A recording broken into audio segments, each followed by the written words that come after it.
بسم اللہ الرحمن الرحیم۔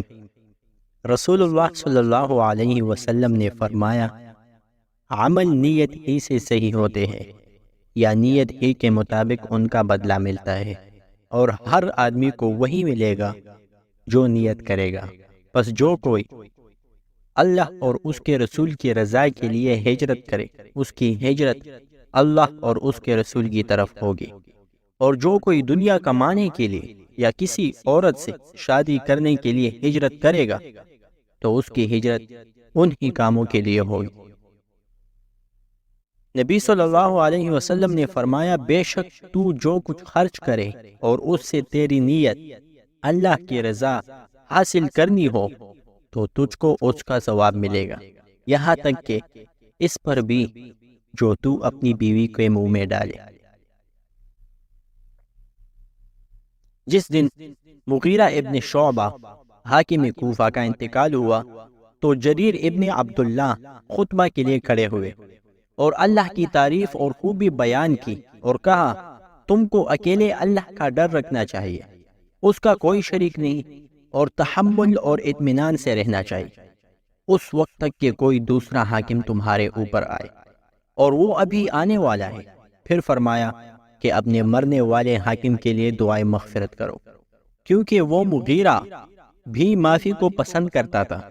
پھر کہا کہ اس کے بعد تم کو معلوم ہونا چاہیے کہ میں ایک دفعہ رسول اللہ صلی اللہ علیہ وسلم کے پاس آیا اور میں نے عرض کیا کہ میں آپ سے اسلام پر بیعت کرتا ہوں۔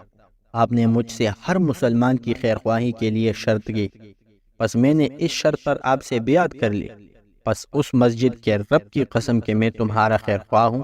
پھر استغفار کیا اور ممبر سے اتر آئے۔ عبداللہ ابن مسعود رضی اللہ عنہ سے روایت ہے، رسول اللہ صلی اللہ علیہ وسلم نے فرمایا، جب آدمی ثواب کی نیت سے اپنے اہل و عیال پر خرچ کرے پس وہ بھی اس کے لیے صدقہ ہے۔ حضرت ابو جمرہ رضی اللہ عنہ فرماتے ہیں کہ میں عبداللہ ابن عباس رضی اللہ عنہما کے پاس بیٹھا کرتا تھا، وہ مجھ کو خاص اپنے تخت پر بٹھا دے۔ ایک دفعہ کہنے لگے کہ تم میرے پاس مستقل طور پر رہ جاؤ، میں اپنے مال میں سے تمہارا حصہ مقرر کر دوں گا۔ تو میں 2 ماہ تک ان کی خدمت میں رہ گیا۔ پھر کہنے لگے کہ عبد القیس کا وفد جب ان حضرت صلی اللہ علیہ وسلم کے پاس آیا تو آپ نے پوچھا کہ یہ کون سی قوم کے لوگ ہیں یا یہ وفد کہاں کا ہے؟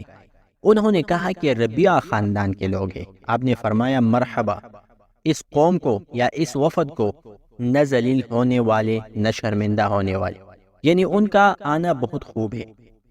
وہ کہنے لگے، اے اللہ کے رسول، ہم آپ کی خدمت میں صرف ان حرمت والے مہینوں میں آ سکتے ہیں، کیونکہ ہمارے اور آپ کے درمیان مضر کے غافروں کا قبیلہ آباد ہے۔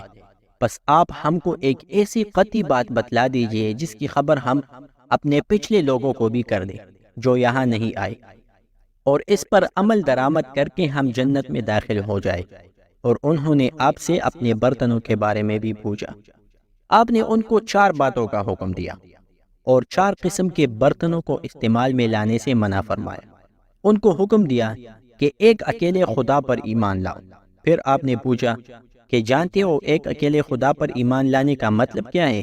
انہوں نے کہا کہ اللہ اور اس کے رسول ہی کو معلوم ہے۔ آپ نے فرمایا کہ اس بات کی گواہی دینا کہ اللہ کے سوا کوئی معبود نہیں، اور یہ کہ حضرت محمد صلی اللہ علیہ وسلم اس کے سچے رسول ہیں، اور نماز قائم کرنا اور زکوٰۃ ادا کرنا اور رمضان کے روزے رکھنا اور مال غنیمت سے جو ملے اس کا 5واں حصہ مسلمانوں کے بیت المال میں داخل کرنا۔